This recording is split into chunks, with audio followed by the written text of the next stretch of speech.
And here we go. You ready? Yeah. Okay. Well, thank you so much for inviting me to be an able speaker today. Today, I'm going to talk to you about reimagining education, a view from the science of learning.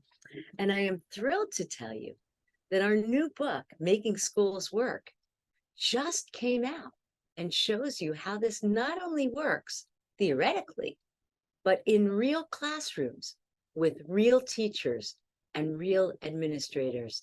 So I'm very excited to share all of this with you today. Yuval Noah Harari, who wrote *Sapiens*, wrote the following in 2021. He said, "The Industrial Revolution bequeathed us a production line theory of education. At the sound of a bell, you go into one of these rooms together with 30 other kids who were all born the same year as you. Every hour, a grown-up walks in and starts talking. It's easy to laugh at this model, and almost everyone agrees that no matter its past achievements, it is now bankrupt." Wow, strong term. Maybe it's time that we start teaching in the way that human brains learn. Maybe it's time to change the way we think about learning and education, digital and live, in and out of school, and the way that parents and policymakers think about social and academic values in an integrated education, fostered, I know here's the tough word, through play and active learning. Maybe it's time to recognize that learning really is a surround sound activity. It happens everywhere, in the schools and out of the schools. So the exercise that I want to entertain as we begin is to really ask all of you, what counts as success? What do we really want our children to be like when they graduate from our schools and from our classes? Now, traditionally, we've had an answer to that. We said that we want to prepare children to do well in reading, writing, and math. That means that they should do very well on tests of reading, writing, and mathematics. But I'd like to suggest that there's an alternative approach that still maintains the reading, writing, and math, but does so much more. The 21st century answer is that we want to support children to include but go beyond content, to be happy, healthy, thinking, there it is, thinking is there, caring, and social, so that they become collaborative, creative, competent, and responsible citizens of tomorrow. Now, I go around in supermarkets and shopping malls. Of course, this was pre-COVID. And I asked people, which of these two definitions do you prefer? And I always get the same answer. They want the broader definition, not a narrow definition. In our book, Becoming Brilliant, our Big Ideas Report for Brookings, and in the new book, we ask parents and policymakers to therefore change the lens on the way we define success for children who are growing up in a 21st century world. Now, achieving that success, I argue, will require nurturing a breadth of skills that we've called the 6 C's. Skills that are going to take us from the sandbox to the boardroom. Think about it. Think about your own office, your own school. You need to know how to collaborate, to get along with others, to have relationships with teachers, with students, with peers, with caregivers. And built on that social relationship comes communication, the ability to have strong language skills, strong reading skills, and built upon collaboration and communication is the way we learn content. The science is so clear about that.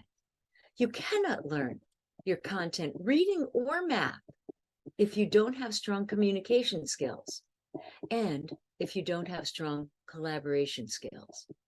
Built on content is critical thinking, the ability to evaluate which is a better answer, a better solution to a problem, and creative innovation, taking what you know and using it in new ways.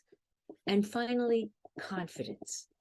The confidence to take an intellectual or physical risk. Not one that'll get you in trouble, but one that's a little bit outside the box. And it's in confidence that we put what's often called growth mindset, knowing that you can and giving it a try, and grit, which is moving forward, being persistent, even if you failed once or twice before. We chose this set of skills because these skills or competencies are grounded in the science of learning. Every one of them is malleable, and most of them are measurable. We're still working on creativity, but we're getting much closer. We make the argument that early education in and out of school will thus be enhanced through playful learning. And in a report that we just did with the Lego Foundation and the Yadan Foundation that just came out in November of this year, the answer appears to be playful learning. And we can show that global science shows that playful learning has implications for how we learn in our homes, in our schools, and also in our digital spaces. Believe it or not, around the globe, play is coming back. So today, I'm going to just share a bit of it with you with a talk in 3 parts. First, I want to define what I mean by playful learning, free play, and guided play.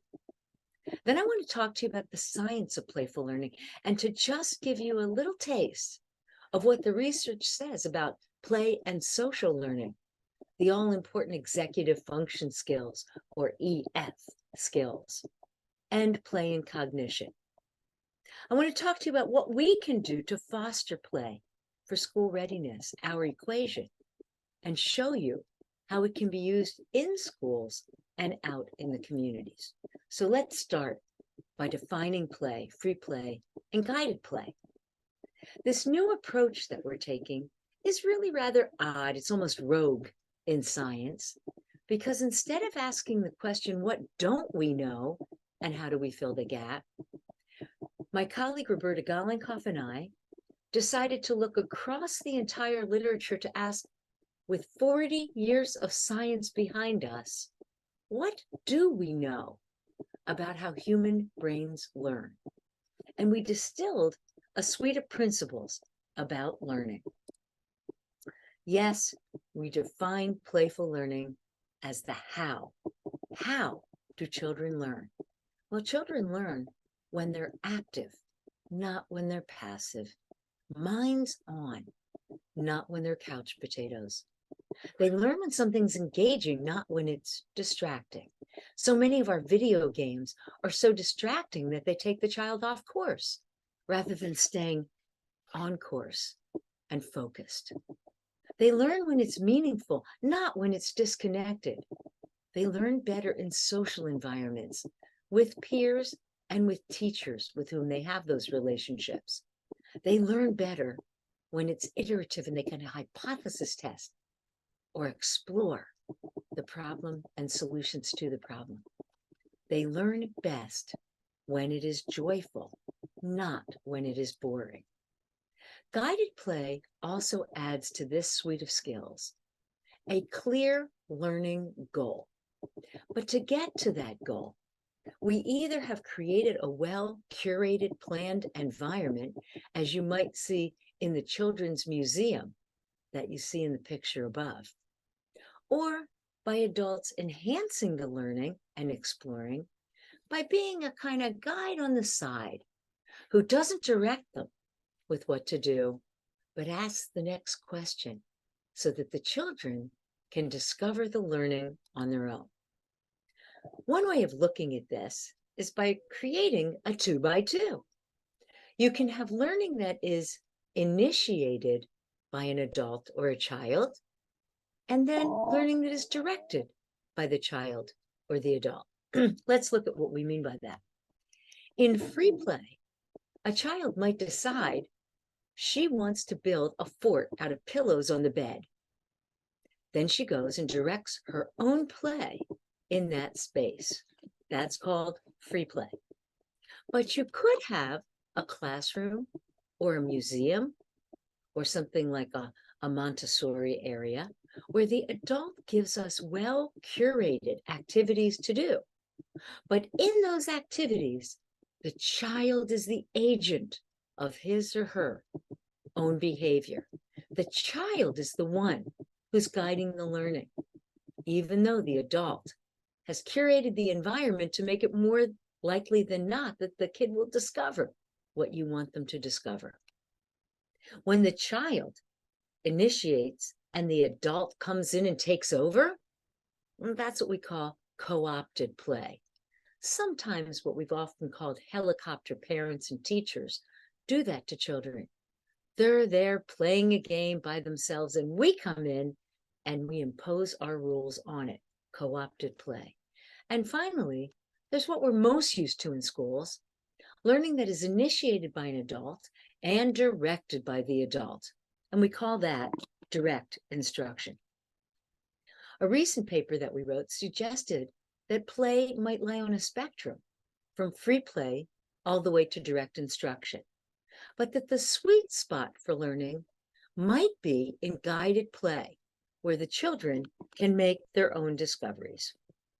And you can turn free play into guided play by just adding the features: active, engaged, meaningful, social, joyful, plus a learning goal. If you just give kids Legos to play with, that's free play. If what we do is we say, hey, I wonder how many ways we can build a castle, we're now doing guided play and learning spatial skills. If we have a high pole to climb, that's free play.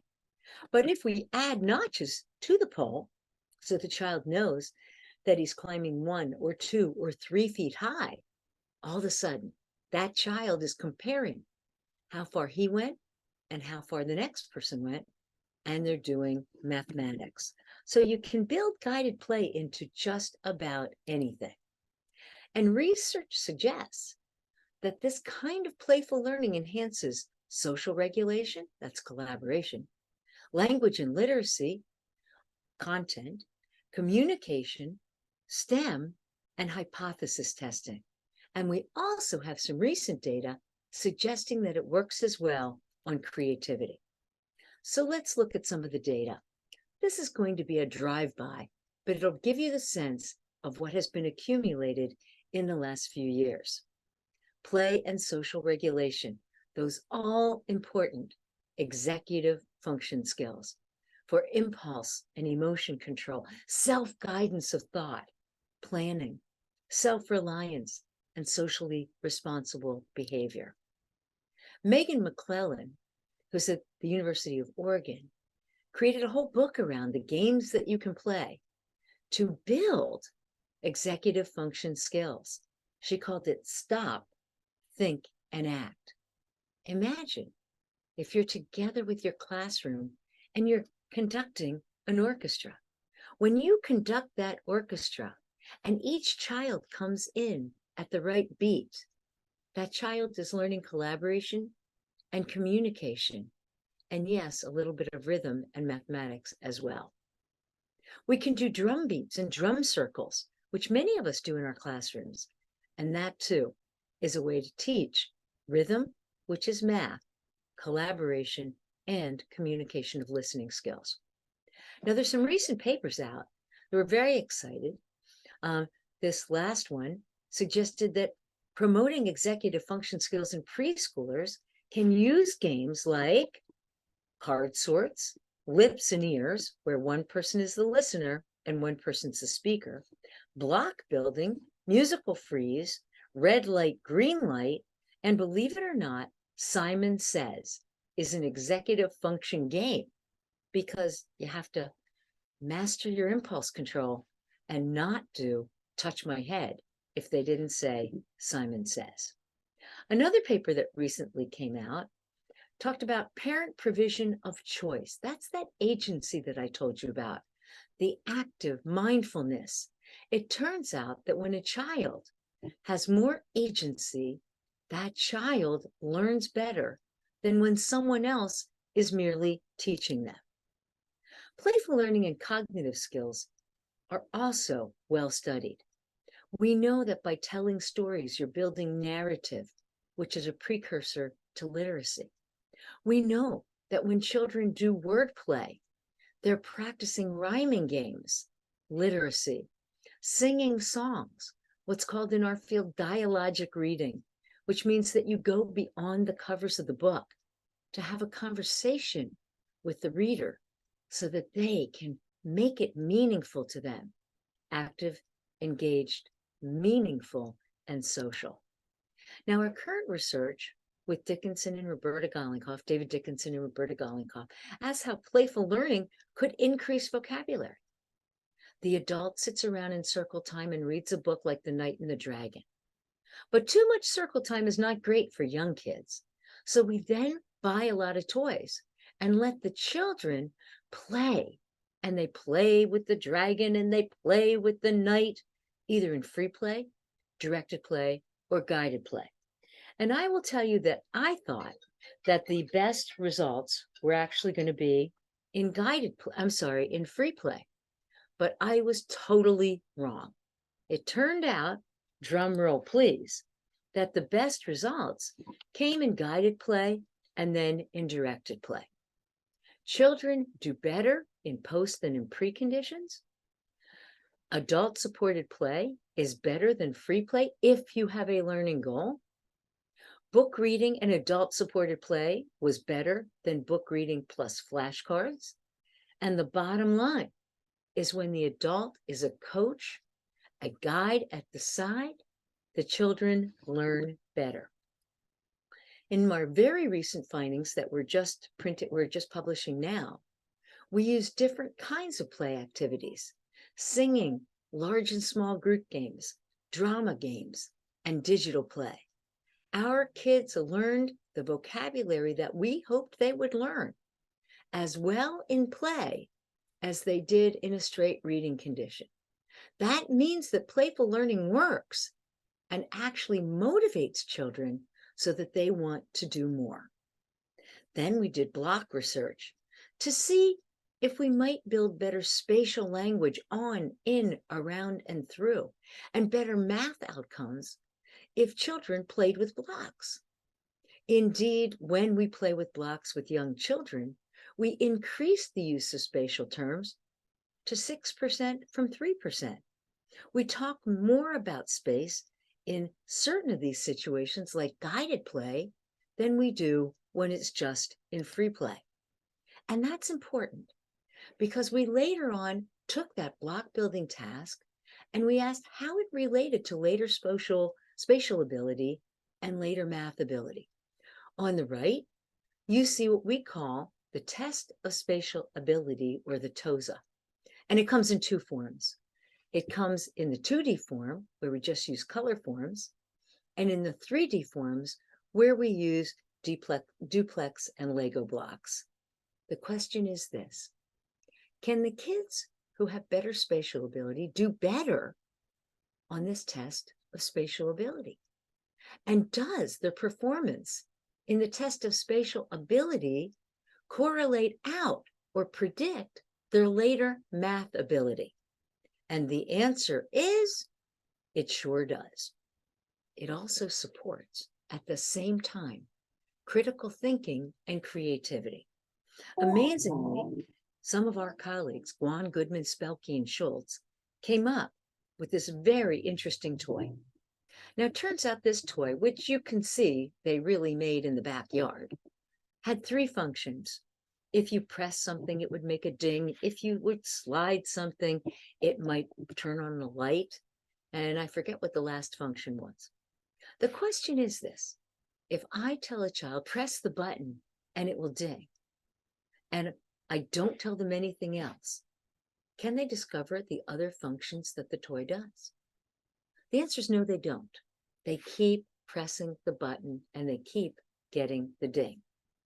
On the other hand, if I just give the toy to the children, guided play, and let them discover what the toy can do, they discover all three of the functions. Again, guided play reigns supreme. So now we've seen this in math, where we know that building with blocks with a guide on the side can actually predict how well they do on the TOSA, which predicts 78% of their score at entry to school in math. And we know that for literacy, playful learning can help with vocabulary. A review of much of this work appeared this year with Kayleen Skeen and a group from Cambridge. And the Cambridge University paper reviews a number of these studies to find out that guided play really is optimal learning. Furthermore, while my examples of research were with young children, you'll find that this method works all the way up to college, where I'm using it in my own classroom. So why might it work? What's behind this? Well, there's several hypotheses that we can entertain. The first one is that this kind of play is active, it's engaging, it's meaningful, it's socially interactive, and that's how human brains learn. So that's big idea one. Big idea two, well, maybe guided play is kind of like constrained tinkering. What I mean by that is it narrows down the possibilities for the learner, but nonetheless leaves the learner in charge. Now, I don't know if you have this in Japan, but in the United States, we have bumper bowling, which is a game where you roll a ball down the alley and you see how many pins you can get down. Now, in bumper bowling, you have these bumpers that you blow up that go in the gutter and prevent the ball from going in the gutter. So kids are likely to get more points with bumper bowling. It's constrained.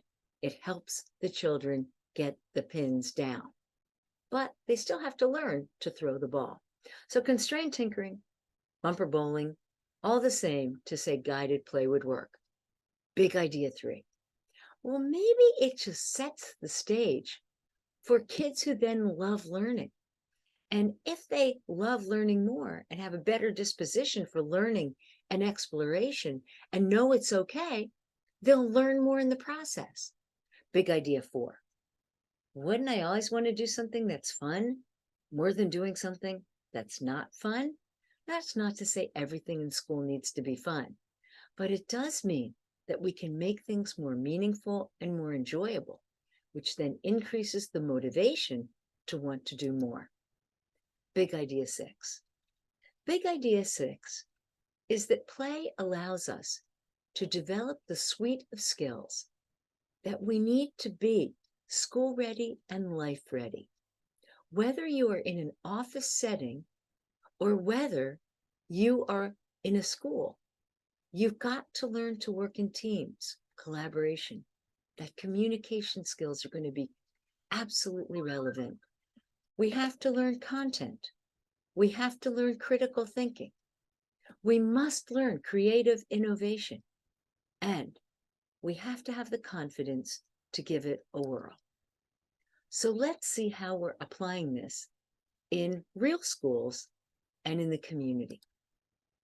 We've come up with a three-part equation that we use for that definition of success. One, we start with cultural values. Who's your audience? Who are your children? What is it that they want to know? How do they define success? Two, the science of how children learn. Just overlay that onto the cultural values that you've just learned. And three, how can you then overlay the science of what children need to know to thrive in school and well beyond, the 6 Cs.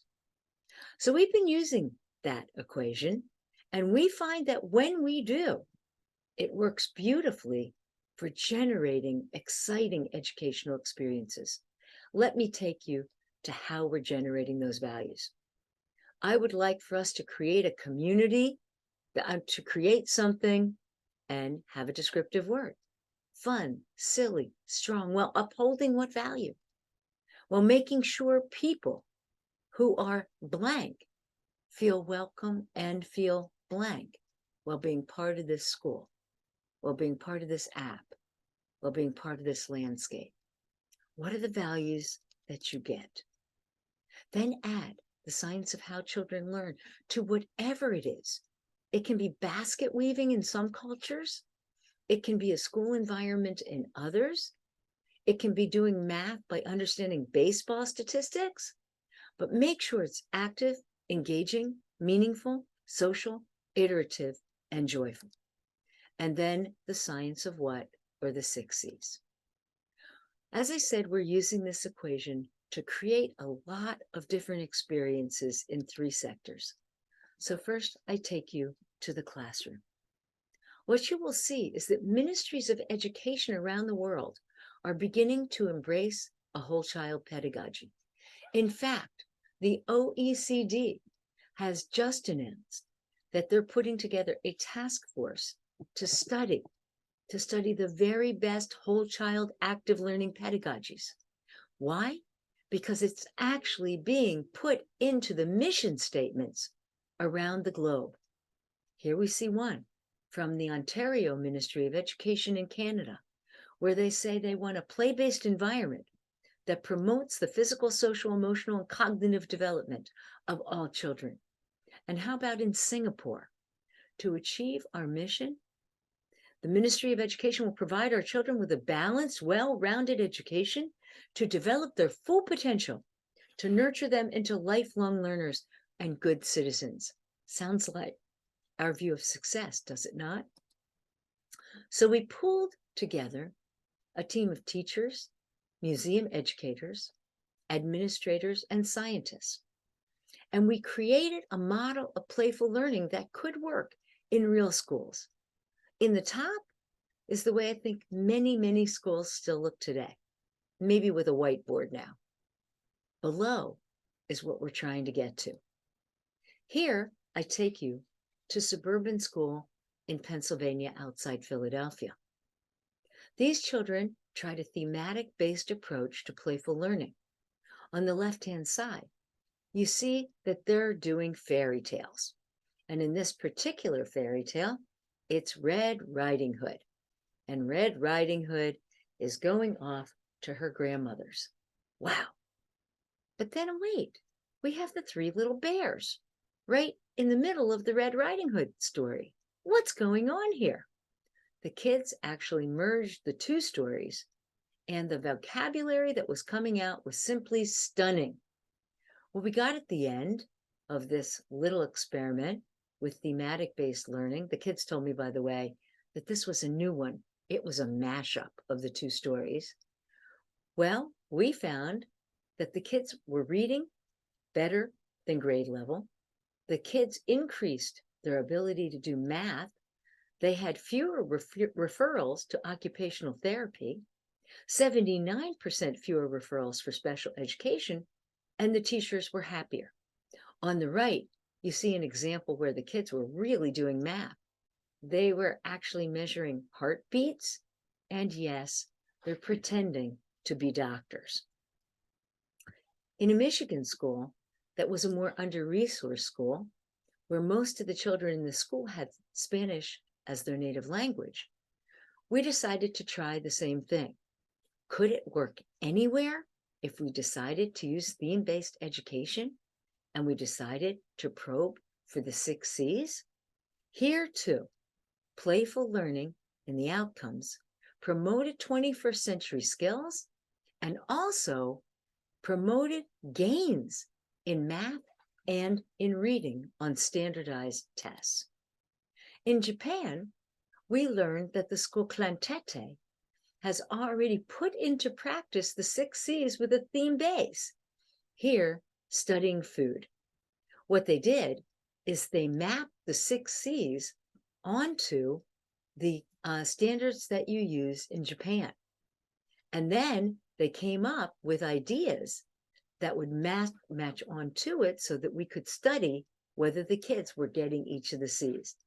In fact, you see here that what they've done is they've created a grid and they take pictures through the school day to see whether a picture of what a child is doing represents confidence or whether it looks like collaboration or creativity, and they share that with the parents. I thought it was a brilliant way to change up the grading system.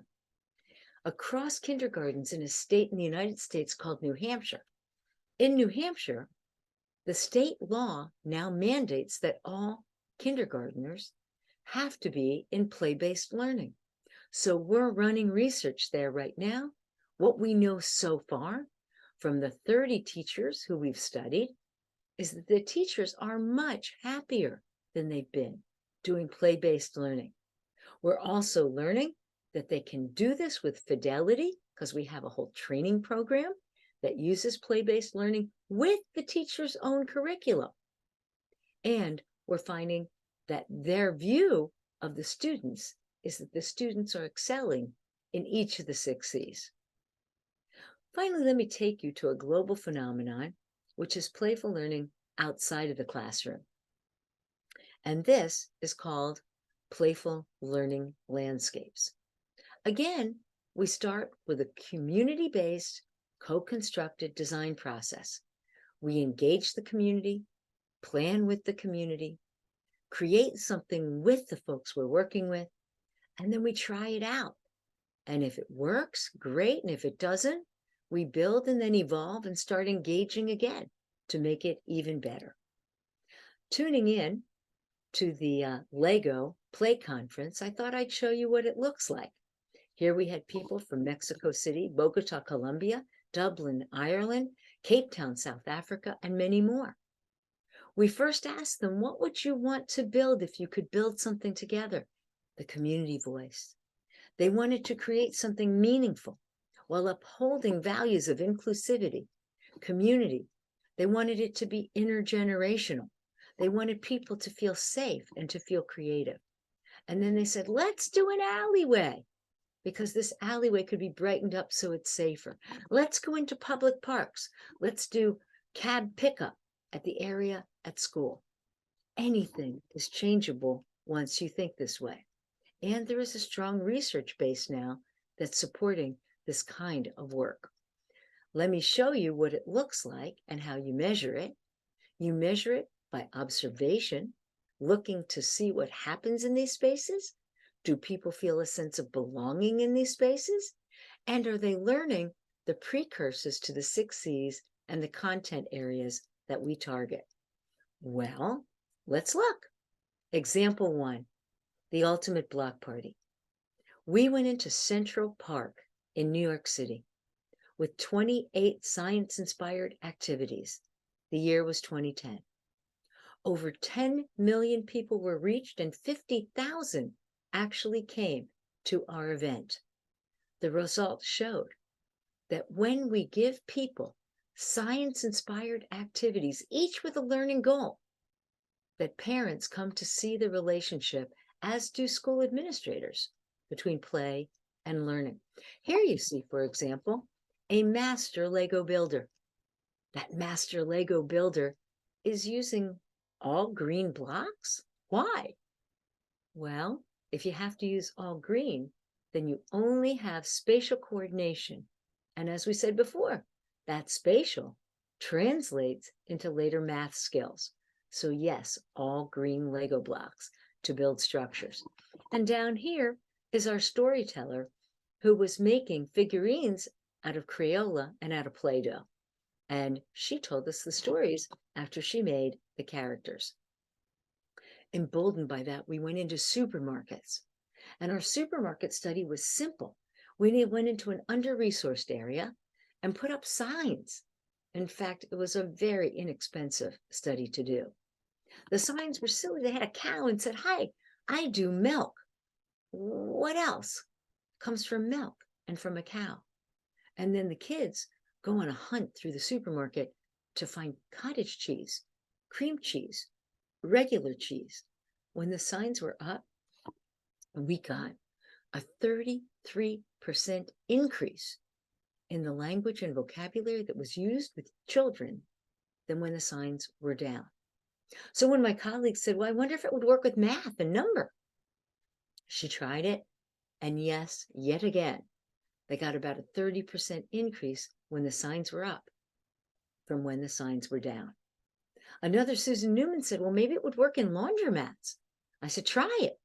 And again, a 28% increase in the laundromats that do have playful learning from those that do not.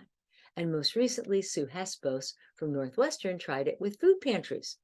And yet again, we got increases in the language that was used and in the type of language that we were targeting. Incredible. Something as simple as putting signs up in underrepresented neighborhoods can make all the difference for school readiness. So we decided, why not try a bus stop? Here you see Brenna Hossinger-Das and Itai Palti, who's our architect. Brenna and I decided, yeah, let's start talking to the community. They decided that they wanted to take a small plot of land in a very underserved neighborhood. And they wanted to make a tribute to Martin Luther King, who had given a Freedom March speech on that very spot many years before. So here you see a puzzle, and here you see a second puzzle. Now, when they're at the bus stop, these children can do puzzles. Puzzles, spatial learning. Spatial learning, mathematical competence in STEM. So this again shows us that even when you compare it to a local playground, our children are learning more. Parkopolis, this is Andy Bustamante. Now we created a human-sized board game designed to foster early mathematical skills and scientific reasoning. But the kids are just playing, aren't they? Well, take a look at the dice. These dice aren't 1 to 6 and 1 to 6.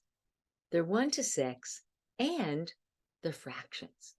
And as you roll these dice, what do you see? That people have to move 2.5 spaces, 5 3/4 spaces, and they move along the board, and at each spot that they land, they pick a card from the middle and they do the activity. And yes, you've guessed it. They're mathematics and science and spatial activities. Or they can do the hopscotch in between, which is built off the executive function task, the happy sad task. Or you could try to cross the boundary, just going on triangles or just going on circles. So our children can learn by playing these games with adults as their guide at the side. We then moved into public libraries, a project we called Playbrary. And in Playbrary, notice what we did to a rock climbing wall right in the library. Now the kids can try to spell words while they're climbing the wall. Or look carefully at the right. Here you see, we put a puzzle right into the bookshelf. And when we take that puzzle out, it becomes tangram seating that the kids can use to create different shapes and different patterns. Andy's back now with fraction ball. Basketball's very hot in the United States, and we thought, what about painting a basketball court? So where you would normally see the 3-point line, we did a 1, then a 3/4, then a half, then a 1/4. The kids shoot the basket and they add up to a particular number, while other children keep score. Here, by the way, we do it in thirds, a 1, 2/3, and 1/3. We've now tested, and Andy just came out with a paper where he's tested fraction ball for 3rd graders who are about 8 years old in the United States, 8 or 9. And the kids did so well on a standardized test of decimal fraction conversion that the teacher now just wants all the kids to play fraction ball because it's no use doing the workbook. Moving on, we went to Santa Ana, which is in California, primarily Latino population. We were on Zoom designing projects with the community. And indeed, they designed some beautiful stuff that's going up in the city of Santa Ana as I speak. They like a game called Loteria, which comes directly from Mexico. You turn over cards and see if you can get a match. That's now at a bus stop. Just out last week, they created an I Spy. Here you see their community is drawn, and they not only see their community, but they have to find various characteristics to sharpen their attentional skills while they're looking at the mural. Or what about a STEM game? How tall am I? And how tall is the bear? And how tall is the coyote? What's interesting, though, is that it really does require sophisticated math, because notice, to get the bear's height, you don't start at 0. You already are starting at a number and ending at a number. What's that distance? And can the kids figure it out? We've done drawings for Italy. Here you see that hopscotch game again, but now it's in Italian, so to speak, Italian architecture. And here you're seeing some work that we're doing in China. So I hope that our next drawings are going to be in Japan, because I think it's a very exciting way to bring learning beyond the school walls for intergenerational play to take place. We're now in about 50 cities around the globe, and we've created playbooks in multiple languages, Portuguese, in English, in Spanish, and very soon in Chinese as well. And there's a lot of scientific evidence to support these approaches. Finally, I just want to end by saying we're also using the equation to develop culturally rich educational media based on playful learning. Again, when media uses active, engaged, meaningful, socially interactive, and jumps the screen, we can do things that are spectacular and don't lose the guide on the side. We have a rich literature that's supporting our work here as well. So you see, we can enhance learning everywhere by just using a simple equation. Start with the cultural values, add the science of how children learn, and then add to that the science of what children learn. And together we can create structures in the school and out. We can better the way we teach our own curricula, and we can design better apps and metaverses in the future. I want to thank Roberta Galenkoff, who couldn't be with us tonight, but she's here in spirit, and thank all the funders who have helped us and the many, many families that have made all this research possible. I so appreciate your being here, and I would love, love, love to hear from you. So write me, follow me, and let's start the discussion. Thanks. Bye-bye.